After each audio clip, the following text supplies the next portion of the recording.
Thanks everyone for joining today's webinar, Enhancing Vaginitis Diagnosis in the Emergency Department, the Shift of Molecular Diagnostic. Today's webinar is hosted by Hologic, and my name is Susan Hepworth, and I will be facilitating today's webinar. The agenda is as follows. After my very brief welcome and introductions, we will be joined by Dr. Kyle Bukowski, Medical Director at Hologic, as well as Dr. Francis Valencia-Shelton, Clinical Infectious Diagnostics Director at Baptist Health System. After their presentation, we will have time at the end for Q&A, and then we will conclude promptly at 1 p.m. Eastern. We have dedicated time at the end for questions from today's webinar attendees, so please use the Q&A box on your screen to ask a question. You don't need to hold your questions until the end. Please feel free to submit those at any time during today's program. With that, I will turn it over to Dr. Bukowski. Thank you so much. Let me just pull up my slides here. All right. You can see my screen. Great. Yeah, looks great. All right. Well, thank you so much, everybody, for joining us today. My name is Dr. Kyle Bukowski. I am a board certified and practicing OBGYN and the medical director for the Diagnostics Division at Hologic. I am thrilled to be with you today and to be joined by my colleague, Dr. Francis Valencia-Shelton, who is a board certified medical microbiologist and the Clinical Infectious Diagnostics Director for Baptist Health System in Jacksonville, Florida. She earned her PhD in experimental pathology from the University of Texas Medical Branch in Galveston and completed a fellowship in medical microbiology and public health at the University of Rochester. In her current role, Dr. Valencia-Shelton leads the scientific direction of the Infectious Diagnostics Laboratory and provides clinical consultation in infectious disease diagnostics, public health microbiology, and antimicrobial stewardship. She's an active member of the American Society for Microbiology's Laboratory Practices Subcommittee, where she contributes to national guidance on clinical and public health microbiology practices. Her professional passions include advancing best practices in diagnostic testing, optimizing patient-centered laboratory workflows, and mentoring the next generation of clinical microbiologists. So before I hand it off to Dr. Valencia-Shelton, I'm going to go over a brief overview of vaginitis and the common causes of these vaginal symptoms and our current understanding of diagnostics and the challenges with maybe some of our conventional methods and the benefits of moving to molecular testing for this incredibly common condition. So vaginitis is incredibly common. It's the leading reason for OB/GYN visits, with more than 21 million women visiting their provider with symptoms of bacterial vaginosis alone annually. And as a gynecologist, I can tell you that it is incredibly impactful in people's lives. Beyond the time it takes to go to the provider, be seen, get treated, all of those costs, we also know that there's a huge impact on quality of life for patients. It is disruptive to their life. It is disruptive to their work, and it is incredibly bothersome, especially for patients who have recurrent or persistent symptoms. And so getting this diagnosis right is incredibly important. Now, unfortunately, as a gynecologist, it is challenging to make this diagnosis based off history and exam alone, and this is the reason why. The symptoms of abnormal discharge, vaginal odor, irritation, pain during urination, and sex can be caused by a multitude of infections, right? So for classic vaginitis, we have bacterial vaginosis, candida vaginitis, and trichomoniasis. And then we have other STIs like chlamydia, gonorrhea, and mycoplasma genitalium that can all cause this same constellation of symptoms. And this is why having accurate diagnostic testing is incredibly important to get this diagnosis right so that we can provide the appropriate treatment, since all of these are treated in different ways and with different antimicrobial agents. Now, there are significant impacts to the delay or misdiagnosis of this condition. We know that vaginitis is associated with an increased risk of STIs that can progress to pelvic inflammatory disease, which then can progress to things like tubal infertility, ectopic pregnancy, and chronic pelvic pain. We know that it also increases the risk of transmission and acquisition of HIV, as well as endometritis. And so beyond just not getting the diagnosis correct, we know that there can be long-term sequelae for these patients.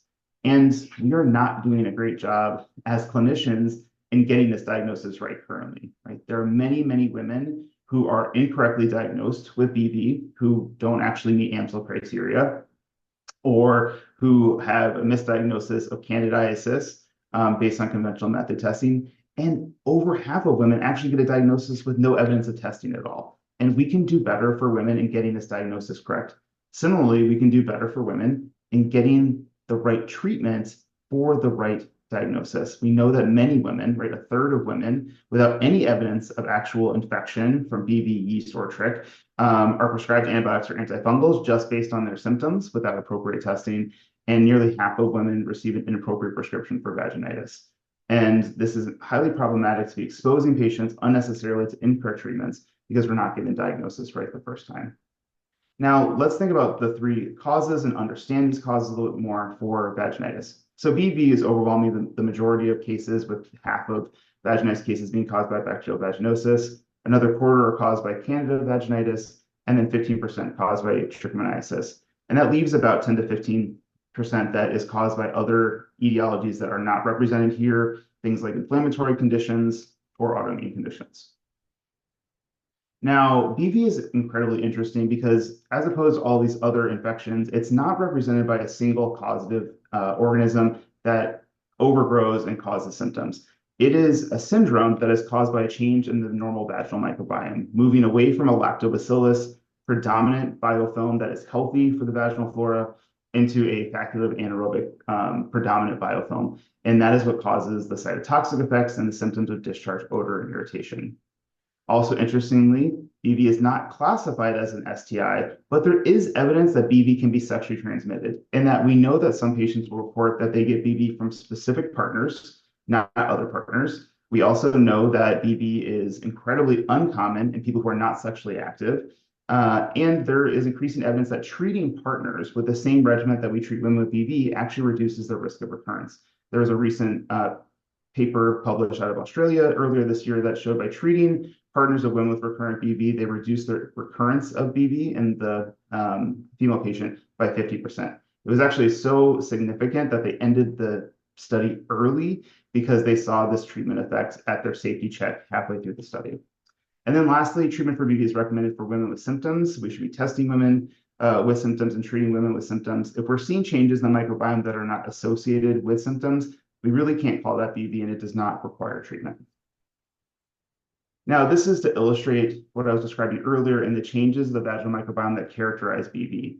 We see on the left-hand side normal healthy vaginal epithelium that's taking estrogen and producing glycogen that is then food for lactobacillus to create hydrogen peroxide and lactic acid. That keeps the vaginal pH low and prevents overgrowth of problematic organisms. And then we see that there is typically some virulent strain of Gardnerella that is able to infiltrate into the biofilm and set up a kind of disruptive process that then allows other anaerobes to then join the that biofilm and displace lactobacillus. And once it moves into this more multi-organismal anaerobic biofilm, that is when we start to see symptoms for patients. So it's not the presence of one or the absence of another. It is really the shifting predominance of lactobacillus and these anaerobes that characterize BV. Now, moving on to Candida vaginitis, this is caused by a single organism overgrowth. It's the second most common cause of vaginitis, and it's also incredibly common, right? 3/4 of women will have at least one episode of Candida vaginitis, or commonly known as a yeast infection, in their lifetime, and up to 5% of women will have recurrent Candida vaginitis. Now, we do have the ability to have over-the-counter treatments available for this, which is helpful when we think about access and to manage symptoms, but it can also confuse the picture, particularly when patients are coming in and they've tried some over-the-counter treatments, and they're coming in and we're not maybe seeing something on wet mount or microscopy, and we don't know if they actually treated the infection, or maybe they got some symptomatic relief because they were using a cream or ointment, or maybe it wasn't Candida at all, and it was actually BV or trick or some other causative agent. And so it can be a little confusing to diagnose, particularly recurrence in women who have used over-the-counter treatments, because we didn't have the initial diagnosis when they first presented with symptoms. Also important to know that while most of these infections are caused by Candida albicans, which is exquisitely sensitive to azole therapies, Candida glabrata is the second most prevalent cause of these infections, and it is associated with increased resistance to azoles. And so knowing if Candida glabrata is present is helpful for management of patients, because if they're not responding to first-line azole-based therapy it encourages us to move more quickly to maybe culture and sensitivities to determine if they have azole resistance and to switch up their treatment method. And then lastly is vaginal trichomoniasis. This is caused by the infection of a protozoan parasite, Trichomonas vaginalis. And many people, often think about chlamydia and gonorrhea as common STIs, and they are, but actually trichomoniasis is the most common non-viral STI in the United States. It's more common than chlamydia and gonorrhea. It causes similar symptoms, as we've discussed, and there are some disparities in the groups that it affects. Now, what's also interesting about trichomoniasis is when we look at prevalence over time, we see that chlamydia and gonorrhea have high prevalence in the teens and 20s, which is pretty common for STIs when there's more high-risk sexual behavior happening and more risk of transmission. And then it starts to slope off in the 30s and 40s. Whereas trichomoniasis stays pretty elevated throughout the teens and 20s and actually increases into the 40s. And there's probably two reasons for this. One, there is likely accumulated prevalence because we don't have screening or reporting guidelines for trichomonas. And so it's not screened for and reported the same way chlamydia and gonorrhea is. And so that can accumulate over time if people have asymptomatic infection in the population. And then secondly, we know that the parasite can infiltrate into the subepithelial glands and be harder to detect until it is kind of activated and becomes more active either from hormone-induced changes in perimenopause or antibiotic-induced changes that then cause it to become more active and people become symptomatic and then get tested for it. And this is important to know, particularly if you're moving away from conventional methods, which may have decreased sensitivity to molecular testing, because you may have patients who are being told that they have an STI for the first time in their 40s and they've been in a long-term committed relationship for many years and they start to freak out. And it could be that this infection has been present literally for decades before we're finding it now with these more sensitive molecular tests. Talk a little bit about evaluation of patients. So as I mentioned earlier, history and exam is incredibly important to assess a patient, understand what's going on with them, understand their symptoms, and order the right tests, but it is insufficient alone to make a diagnosis. We are incorrect more than 50% of the time, just based on history and exam alone, in diagnosing the correct etiology of a patient's vaginal symptoms. So in terms of what our options are, to be able to look at or diagnose BV, yeast, and trich from a single test, we essentially have three options. We have wet prep, which is microscopy. We have direct probe, which is a non-amplified point of care test, and then we have molecular testing. And then we have a couple other additional tests that are available for specific etiologies. So for BV, we use AMSLO criteria with wet prep to identify BV. Gram stain with Nugent is a laboratory-based test that is mostly for academic purposes, and it is considered the gold standard for diagnosing BV, but it is not commonly done for most cases of BV diagnosis. And so it's a little limited in availability. And then yeast culture is specific, obviously, to Canada and really only being done in recurrent persistent cases to determine sensitivity to azole therapy. Now, these conventional methods do have some limitations.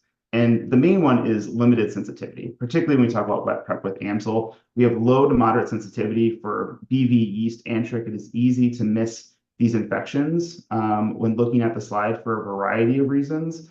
It does require microscopy training and competency, which as microscopy is becoming less and less available in ambulatory clinics, because it's harder to maintain the competency required by CLIA for provider performed microscopy. And it does have some subjective components, including the WIP test, which is hard to reproduce.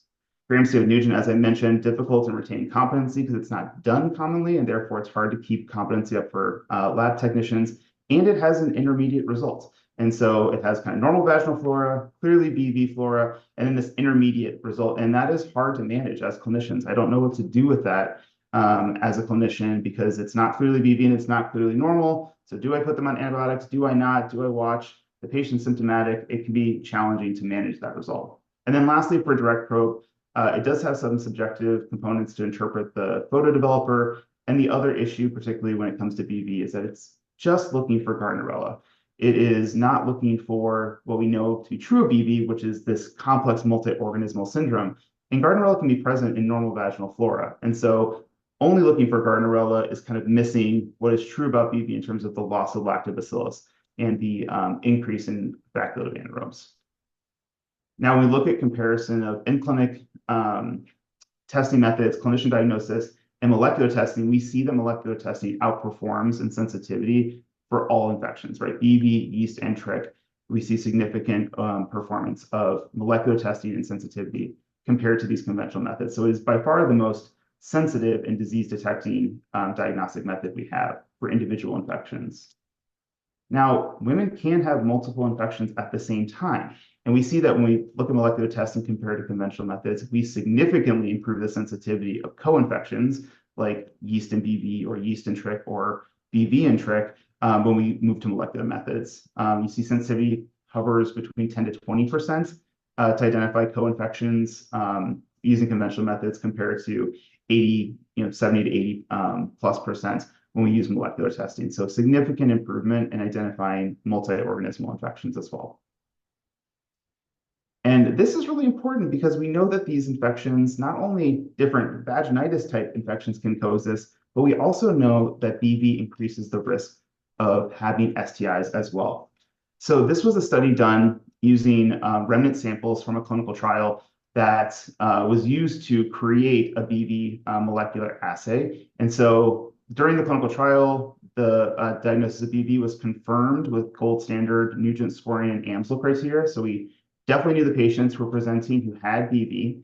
And then we took those remnant samples and we said, is there also evidence of chlamydia, gonorrhea, trichomoniasis, and mycoplasma genitalium in these samples, right? Women presenting and confirmed to have BV during the trial, did they also have co-infection with STIs? And the result was quite staggering. And the answer is yes. And quite a large yes. So 1 in 5 women, 20% of women with BV symptoms had at least one STI. And it doubled the STI infection rate compared to BV negative women. So this becomes really important because the CDC recommends that women with BV should be tested for STIs. And this is reinforced, recognizing that significant increase in risk of STI infection. And so the benefit of using molecular testing is not only the improved sensitivity and disease detection, but you can also test for other infections at the same time. And so if a patient's presenting with vaginal symptoms, and we saw those 6 potential infections that can be causing those symptoms, depending on the clinical scenario, we may want to add on or reflex chlamydia or gonorrhea testing or mycoplasma genitalium testing to a patient who's also getting tested for vaginitis. So that becomes incredibly helpful. We also know that these swabs are available for clinician or self-collected vaginal swabs, which increases accessibility for patients to collect in different locations. And then lastly, because you can look for multiple targets within a single reaction, particularly for BV, molecular testing for BV really is algorithmic. It's looking for loss of lactobacillus and rise in those key factor anaerobes to define BV, and you're able to do that similar to what you see on the slide with Nugent scoring, but in a molecular way. So with that primer, I'm going to pass it over to my colleague, Dr. Valencia-Shelton, to tell us about her work and her ED. Thank you, Dr. Bukowski, for that wonderful introduction, especially just really setting the background for the why behind our transition from vaginal wet mount testing to molecular testing. Just real quick, want to give a disclosure. I work for Baptist Health Medical Center in Jacksonville, Florida. The views and opinions expressed here are that of my own and not of my institution. And with that today, I just really want to go over the story of what got me into questioning and reviewing the utility of vaginal wet mount testing. And I want to share some of that data with you, how I navigated the discussions with the ED through some choppy waters at one point, and to highlight potential strategies and solutions that you may find to be useful in discontinuing a rapid test offered to the EDs, and even just any other location where you have non-molecular testing that could be better served by a more sensitive detection method. And lastly, I'd like to review some considerations that you may find can ease a major transition in a healthcare system with multiple facilities. So with that, let me tell you a little bit about our health system. We are located in Jacksonville in Northeast Florida, and we, at the time, had 6 hospitals. and had full service for adult and pediatrics, and had 7 emergency departments. 3 of those were freestanding emergency departments, and now we are up to 10 emergency departments. So I'm sure you're experiencing increase in volume for those of you who are in large systems. And we have a centralized microbiology laboratory where the stat micro testing is done at the offsite facilities, but the cultures and anything that is longer than 60 minutes typically will come over to the core or centralized microbiology lab. So as you'll recall from Dr. Bukowski, the vaginal wet mount is performed on vaginal wet preps sent from the patient and is utilized to look for CV and TB as well as BV with AMSL's criteria. And so we had the vaginal wet mount since prior to 1989. I could not find any validations or anything like that. Just fun to see an old one of these days, but that is not locatable. And so with the with the vaginal wet mount testing done since prior, it had been done at all of our offsite locations. So all of the technologists at all our facilities were trained to do it near the point of care. And so they had been doing this, and we also were doing BV gram stain from 91 to 2016. And as was mentioned, this is still the CDC reference standard for bacterial vaginosis, part of that diagnosis. And so we discontinued that. And I looked to see why that was. And what I found out was that it really had to do with an increase in volume, but no increase in staffing, and really the need to focus on critical stats instead of this time consuming gram stain. And then every story has a COVID story. So we obtained high throughput molecular through COVID. And we utilized those 20 to 21. But then in 22 came the question of, what do we do with these minimally used instruments? And so we thought about it, and there was some, a centralizing of respiratory testing that we were able to do, but we still knew that we could do more. And at this time is when I have what I call my vaginal wet mount discovery of 2022. But before I go into those details, I want to get a survey out here to hear from you all in the audience. So what is your primary method testing for vaginitis? Vaginal wet mount only, molecular vaginitis testing only, vaginal wet mount and vaginal gram stain, vaginal wet mount with reflex to molecular vaginitis testing, or other? And if you answer other, please do share that in the chat. And so I believe we have our survey going there. I see it. Yes. All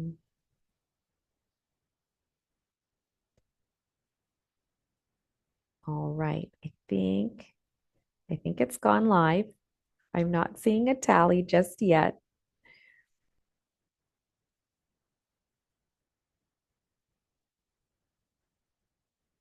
Okay, and I will also take any comments if we're seeing that survey go through. Dr. Valencia-Shelton, I have launched it and people are Okay, so I'm just not seeing it. responding. Okay, Sure. if you can share what we're seeing, Yeah. because I'm not seeing it. Looks like 47% are saying molecular vaginitis testing only. And then vaginal wet mount is about 13%. 19% vaginal wet mount and vaginal gram stain. We still have some votes coming in. Okay. All right. Well, yeah, I definitely, for those of you who have transitioned to molecular vaginitis testing only, please contact me offline. I want to hear your stories as well and see how similar or not similar they were, and can learn from each other. I love that. And also those who have not transitioned. I see it pop up in my box now.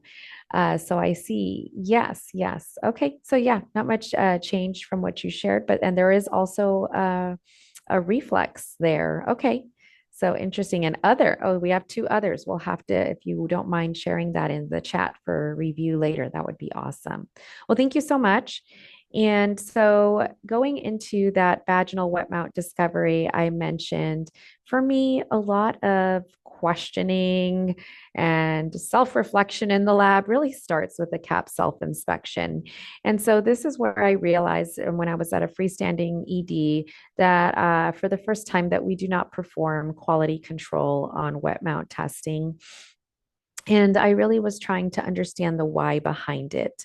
What we do is annual training and or initial training and annual competency, and that's typically through pictures that we receive. And it's not representative of the day to day of what is seen. For it to really be invaluable as a training tool for what we see. And so with the quality control, I brought it up to several others. And what I heard in some was that, well, the trichomonas, is very challenging to keep alive, so we don't do that. There's no reagents involved, but there is saline that you're getting from different facilities that are sending it over to you. So who's accounting for that saline to be sterile? And so I won't go into that much further, just some thoughts on that.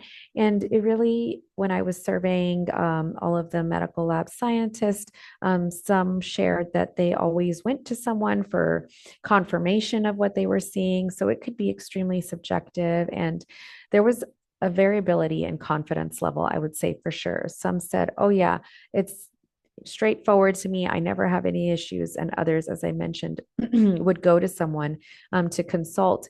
And also at that same time, I had talked to our supervisors, and they had mentioned that they've been tried several times within that hour of letting different technologists look at the vaginal wet mount, and that there was different answers almost for every technologist. So reproducibility really is subpar. And so, all of that to say, paired with the discussion on other diagnostic assays to perform on our molecular high throughput platform, got me reflecting this value of this test had for our patients. And so, through a series of conversations, we made the decision that we would discontinue the vaginal wet mount and replace it with molecular testing. So, yay for us on improving patient care, right? So, I got on the agenda for our monthly ED steering committee for the adult EDs. And I told them we were replacing vaginal wet mount with molecular testing, and the tentative go live would be in May. Well, I will share that that did not go so well. I was asked if it was definitive, and I stated it was, and they called for an ED quality meeting to be held within the next couple of weeks. And so the next day, I received an email from a president of one of our largest acute cares who so kindly shared that we would not be discontinuing this test at their facility. And so at that point, I realized that I had missed the mark and not rallied for buy in before moving toward a better patient care goal. And so I immediately began by reaching out to our community, kind of ClinMicroNet listserv, local colleagues, calling friends, and also reaching out to our vendor for support and seeing, okay, has this been done? And as was already answered in the survey, there is a good chunk of y'all that have, gone forward with this. And so, how was it done? But it's really at that granular level, starting from the ground up, and we're all very busy. And so, it was challenging, I would say, at that time. But I took that opportunity for those that did share with me to dig in deeper. At the time, those that I was able to discuss with didn't really know what their ED was doing. They had just made the change. So I didn't, or others who had just attempted but failed because their ED wouldn't allow it. So I went ahead and started to gather our turnaround time data, as that matters for vaginal wet mount testing, and sensitivity data and what's out there in the guidelines and best practices. And I also spoke with our chief medical officer offline to make sure that he was on board with it as well. And so I was prepared for this ED quality meeting that was held in the next couple of weeks. However, we were missing key stakeholders. The medical director for the ED and the CEO were not present. So I was asked to table this for now. It was not rescheduled at that time, but we had an ED quality meeting coming up since it was another month. Since it's every month, and I asked that I be on the agenda again because no one was asking for me to be on any agenda. So I was pushing for that so that we could keep momentum and moving forward. And at this time, I shared the justification and data on the why to discontinue vaginal wet mount testing and bring in molecular. And so getting that background information and changing the language is extremely important, at least to get a conversation going. And so we discussed, there was questions that were asked, and I would say most of the questions came from the medical director of the ED at the time. And there were no real answers as say, oh, yes, we're excited for this to happen. It was more, okay, we see, but we're really concerned about that turnaround time. And so following that ED steering committee meeting, I decided to figure out how to get on these key stakeholders' calendars. And so it was almost a full month later before I was able to do that. But I got some tips from our administrative director on who to contact for them, because at the time they didn't have administrative assistants and how to get on their calendars, who to message. And so that was helpful. And when I met with them, I went ahead and spoke to what I had spoken on in my slides. But for me, it was, I tend to go on and on about the details and the nuances, and they really just wanted the straightforward facts. And so, I said, better for patient care, more sensitive, less chance of secondary visits to the ED with worsening symptoms. And they really more kind of caught on to, okay, if we tell them that we're going to call them with the result, we can discharge them faster. So, okay, that's what works for them. And they still appreciated the better sensitive detection for the different targets. But it just want to kind of point that out, that it can vary on what that key stakeholder's interest is that will capture their attention. So it's good to do a little bit of investigation or asking as you're going through such a meeting. And so I just want to take the time to share with you what I shared at the justification meeting. And so, as was shared with BV, there can be misdiagnosis. And for us in our system, our current practice was not fitting with diagnostic guidelines. We didn't have any vaginal pH that was being performed, and there were no whiff tests to fulfill AMSL's criteria. A provider performed microscopy had just been completely removed from the system. There was no licensure to support that. And also, as I mentioned already, we didn't have a BV gram stain to accompany that. So we really were giving a clue cell as a diagnosis for BV, which is completely inaccurate. And so there was no data I shared that regarding BV and TB sensitivity. There's no data for the sensitivity of BV being diagnosed by clue cells. That's not a thing. And also that AMSL criteria sensitivity for BV ranges from 37 to 70% compared to Nugent score, and reproducibility is moderate at best. I also touched on TB sensitivity on vaginal wet mount, which is 44 to 68% compared with culture. And while TB sensitivity is low, we also need to consider specimen stability. And so at that time, I did also share just the visualization as well as what trichomonas would look like to us. And so, of course, it's a teardrop shaped with a group of flagella at the pointed end of the cell. Lovely picture there on the right. And on the left would be what a dead trichomonad would look like. And so it can be tricky to decipher from a white blood cell. And so that can be challenging. And the nuances of that would not be known by the clinician if we don't share that with them. And I also shared a study in which was determined that this was performed in a clinic of 65 wet mount specimens positive for TB, a cumulative total of 13. So 20% of the samples had become negative by 10 minutes. And really wanting to emphasize to our providers that in order to maximize the sensitivity of this widely used test, it's really recommended that all specimens be examined immediately after they are taken. And this is not necessarily feasible in a large health system all the time. And so, yes, I made that emphasis, but then I also shared our own internal turnaround time data and some details of that. So in our laboratories, we are all told that we should be performing the vaginal wet mount within 15 minutes, but most stat tests do have a 60-minute turnaround time. And so there was some flexibility with that just to account for all the variables that come on a day-to-day operation of the laboratory. And so in reviewing that data with them, we did show the order to collect, the collect to receive, but really emphasize that the collect to verify is what's important, because just because we receive it in, it may not be resulted out or read immediately. And so what was seen for the acute care EDs was a 19-minute median turnaround time. And for the freestanding EDs, a 12-minute collect to verify time. And so that is not so awful. It is past those 10 minutes. But then also looking at the average. So the outliers for the acute care was 88 minutes, and for the freestanding EDs was 19 minutes.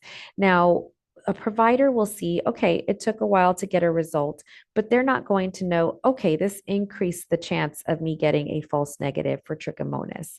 So that was just important to me to share with them, that these longer turnaround times can lead to inaccurate results. And so I also touched on vaginal wet mount and candida. And so the yeast sensitivity in vaginal wet mount is 40 to 70%. Some studies even as low as 18 to 25%. And of course, from the vaginal wet mount, we can't differentiate any kind of candida species. And that's important when it comes to resistance. So while azole resistance is increasing in candida albicans, there are non-albicans that can be resistant. Candida glabrata is known to be resistant to azoles.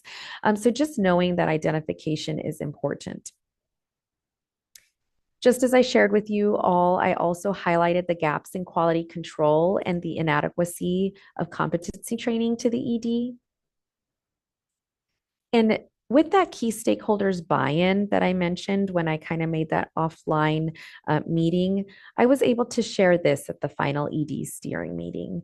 So the vaginitis panel, which includes TB, Candida, Candida glabrata, and BV, would be going live at all of the facilities. And I also shared that it wasn't unprecedented to remove vaginal wet mount testing from the ED for more sensitive testing. At the time, I gave them a list of facilities that we were aware of that had done this to further support that claim. And also that nucleic acid amplification testing really is better for patient care, as mentioned in the CDC guidelines, that it is the preferred method for CT&G testing, as well as the gold standard for trichomonas. I also at the time advocated for this women's panel that we were creating. Bringing this in, we would then be able to transition our current CT&G testing that was another platform with another swab onto this one swab, so that we would have an overall women's care panel. And also that this platform would allow for us to introduce another detection such as Mycoplasma genitalium. And so, as mentioned, I began by informing the ED of the plan to replace vaginal wet mount testing with molecular. And this initiated further discussions between the ED and the lab to address the rationale behind the change. And it also led to several one-on-one meetings with key ED stakeholders. This all culminated to an ED steering meeting focused on preparing for workflow implementation. And so what did I focus on in that ED workflow considerations meeting?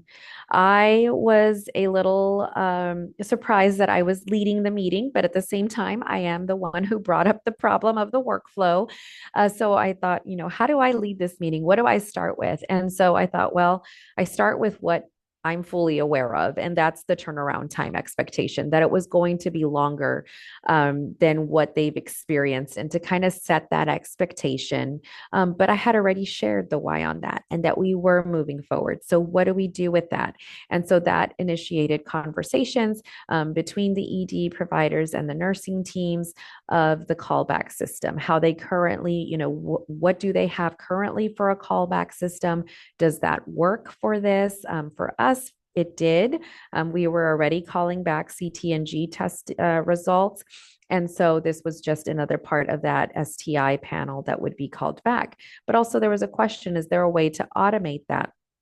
because it could be, that this gets missed on follow-up. And so we don't have a way to automate that. If anybody out there does, please do share at the end. Would love to hear more about that. Reach out. And also during this meeting, we had interdepartmental collaboration with pharmacy and other departments. So pharmacy is integral as to, if they'll be calling the script in or not. And as well, there was as kind of an opening for stewardship as well, because there were questions on treatment and current guidelines and how do they enforce and reinforce to the providers to use these same, methods for treatment, depending on what the results are. And other departments included the L&D and pediatrics. And so those came a little bit later. So it was really me referring the ED teams that I had worked with over to the L&D when they were asking about callback system or how they're doing their workflow. And so we were then focused on just moving forward and no longer those questions and answers. And so following this and many discussions already mentioned, we did send out a collection hot sheet and physician memo. The collection hot sheet went out to our nursing and lab leadership. And we also sent out a notice and a hot sheet for updated containers for the different STI testing that we had. And so that official discontinuation of the vaginal wet mount and implementation of the vaginitis panel was at the end of June. So 1 month post of when we initially were trying to go live originally. And so what was in the physician memo? So we really wanted to emphasize that turnaround time, that the test was being performed at the core micro lab and every other facility specimens were coming to us.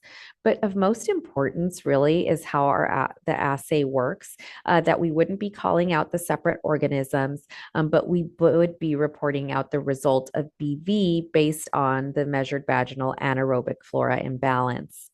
And we also mentioned in that memo what is included in the CVTV assay, calling out those different targets.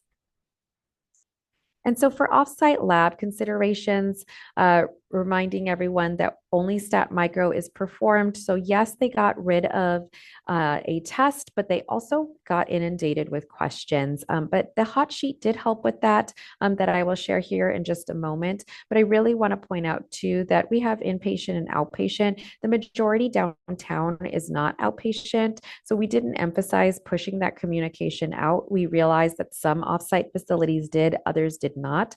So that's something important to be reminding the offsite laboratories to do. And we didn't at the time involve them in the complete testing phase. So some things were found out about container labels and packing lists. And we now have since grown in that almost any test we bring in now goes through the entire testing phase, even being ordered at our offsite locations. And here's that hot sheet that I shared. So it eases the workflow and aids in correct test collection, because they have there in front of them, any questions that arise for result interpretation, or not necessarily result interpretation, but just to know what results to expect, and also the container to use and what they can refer to when questions come into the laboratory. And timing and communication are key because, as I mentioned, this was about a week apart that we sent that out. And we really did get suggestions at the end that it would be better for there to be a month apart, so that there'd be time for that communication to go out to those who are off on PTO or don't read their emails. And for the core laboratory considerations, we, of course, had the instrumentation already. But for other laboratories out there, do you want to have it batched versus continuous load? Those are things to consider.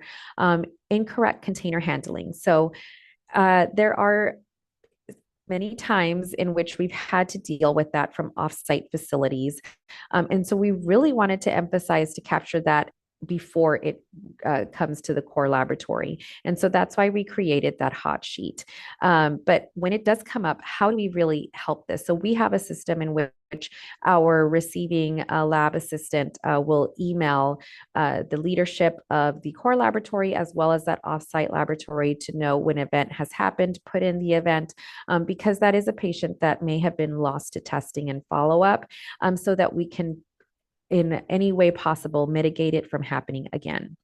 Addressing provider complaints. So really emphasizing for those complaints to come in, whether it be by email, text, whatever way, so that we can address them immediately and the complaints don't spread to other providers, and really getting in those key stakeholders that's supported in the beginning. And invalid rates. So going from vaginal wet mount testing, there's no invalid rate. Maybe you QNS it because you don't have enough saline in the sample. But with molecular, that's nature of molecular testing and the specimen type that we're dealing with. So there is going to be invalids. The threshold is 5%, and we never reach even nearly that. It is very low invalid rate, but still an invalid as a patient. And so that it's very important to let the core laboratory and offsite laboratories know that. And location of the instrument also is something to consider. For us, we didn't have a choice. We have to be running back and forth from one room to the other. But again, something to consider depending on your turnaround times. And so following this discussion, this journey of discussions with the ED, buy-in, education, and go live, along with concerns expressed by some physicians, it was crucial to share some follow-up meeting. So I shared at team huddles as well as the ED steering committee. And so what I shared, of course, was follow up on that turnaround time. So yes, it was longer as expected, but wanted to really give them an idea of what to expect and to let us know if this wasn't happening. And it is highly dependent on courier timing. So you see there that we have in that second column, collect to receive off-site, received, then in the third, received core to verify. But then you see that it's much longer in the collect to verify once we got into the molecular testing. And that really is because it's highly dependent on our courier timing.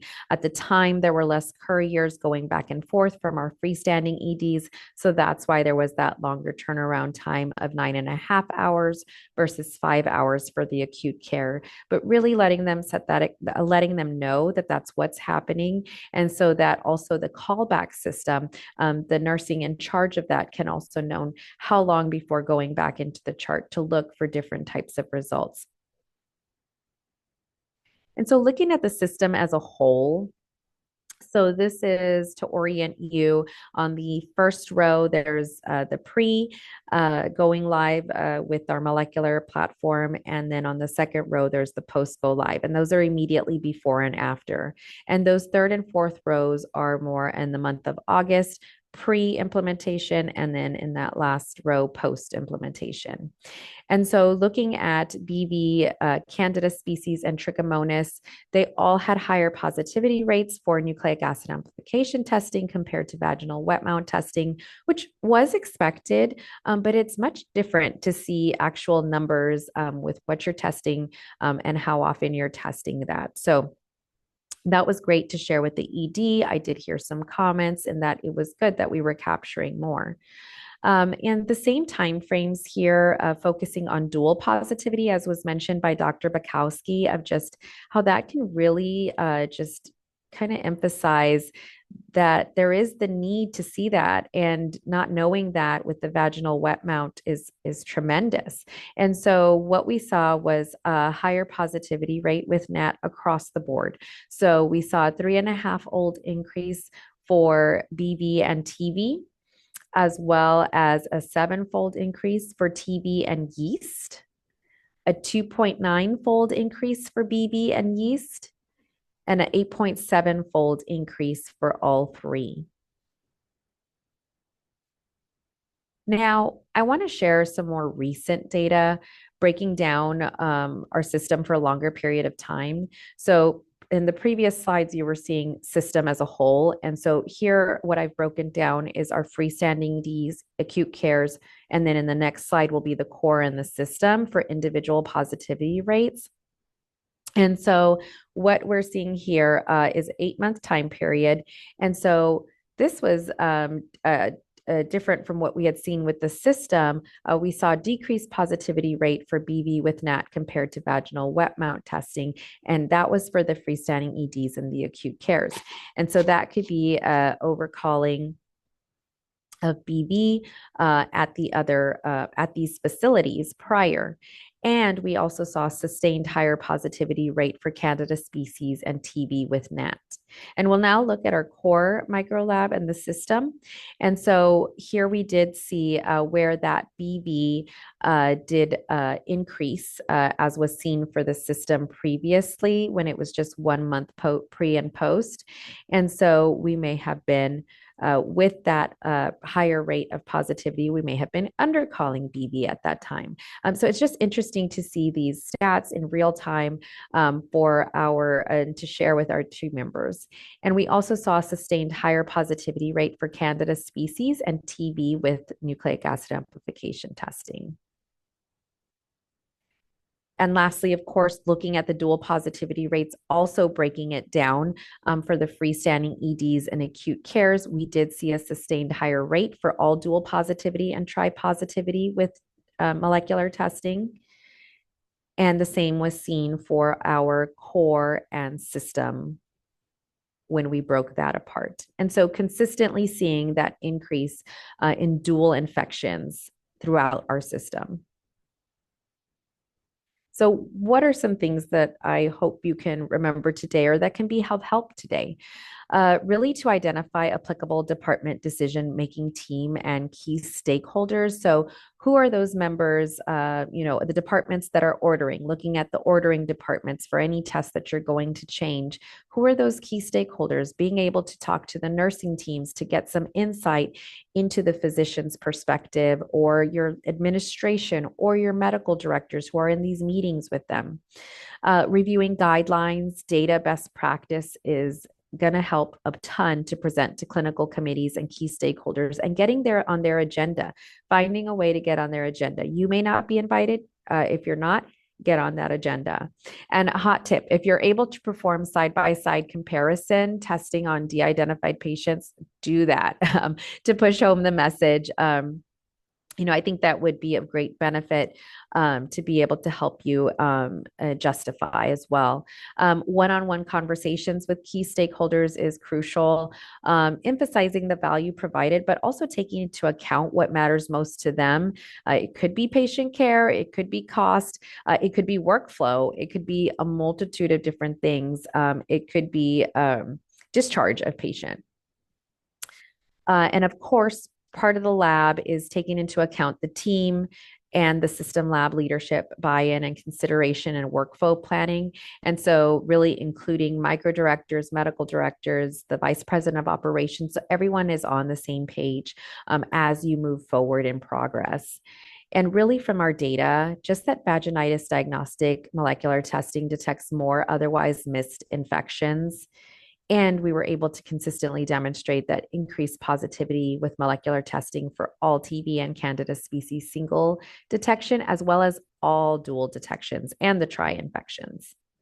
So with that, I will leave some time for questions. And thank you for your time. So much, Dr. Valencia-Shelton and Dr. Bukowski, for these excellent presentations. Just as a reminder, if anybody has a question, go ahead and put it into the Q&A box on your screen. We've got about 5 minutes for questions, and we have a few already. So we will go ahead and kick it off. First question is, are diagnoses without testing due to testing turnaround time? If so, how can we reduce the turnaround time and encourage physicians to wait for diagnosis and starting treatment until testing confirms the diagnosis? So if I'm understanding this, it's so the opposite. So, what my argument was, or kind of justification was that not being able to see a completely accurate result. But you're saying, okay, what if they're sending the patient home and not treating them appropriately and not following up? Is that, I think that's the question.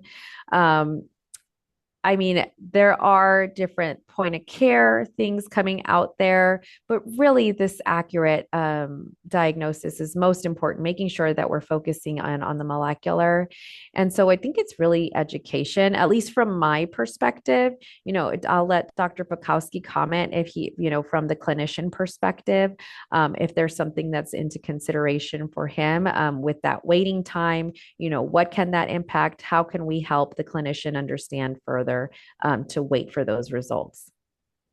Absolutely. So prior to this role, I was the medical director at a Planned Parenthood affiliate for about a decade.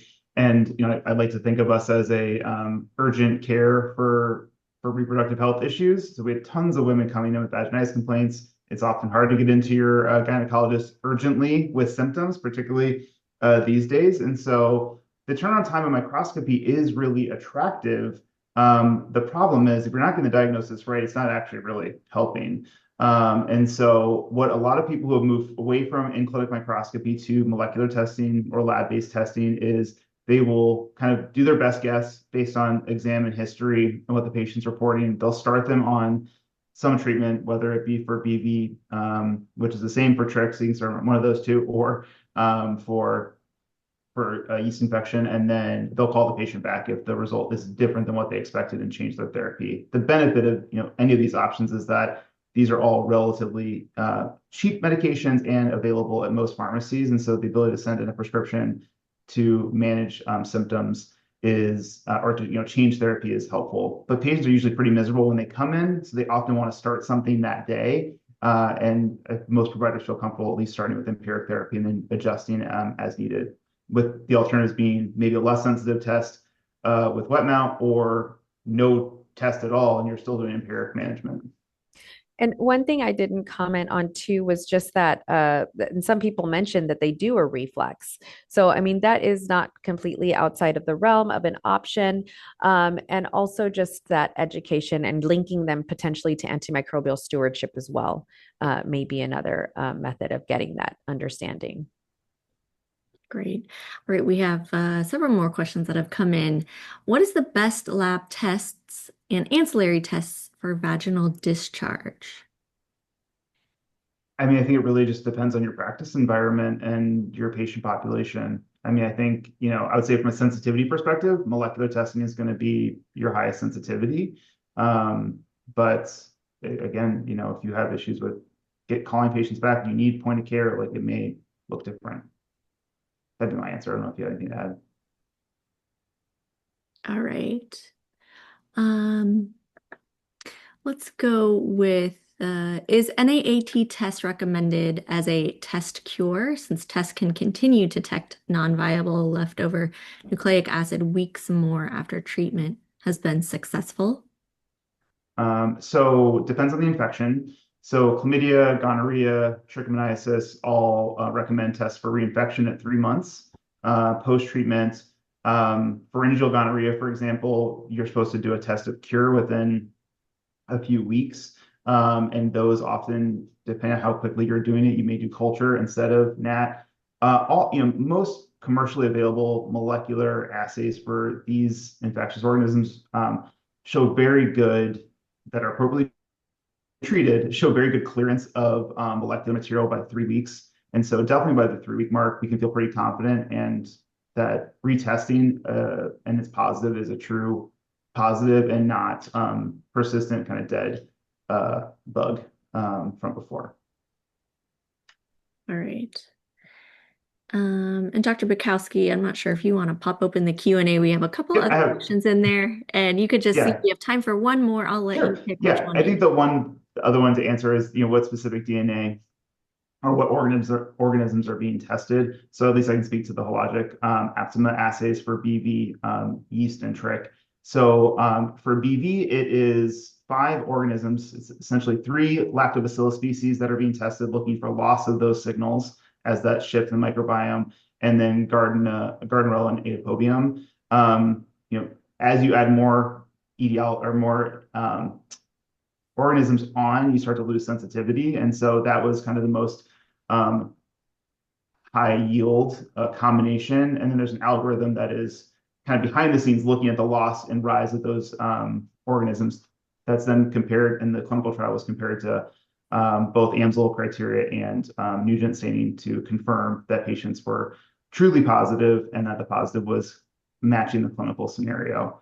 And then for trick, it was compared to other molecular assays that are available. And then for yeast, it was culture and sequencing. So all compared to gold standard methods for those detection points. All right. Well, it is 1 p.m. Eastern, so we're right on time. We want to thank Dr. Bukowski and Dr. Valencia-Shelton for their time and expertise today. And for everyone watching today's webinar, you will receive a follow-up email from Hologic in good time with more information about today's webinar. We hope everybody has a great rest of their day and enjoys a nice weekend. Thank you. Yep.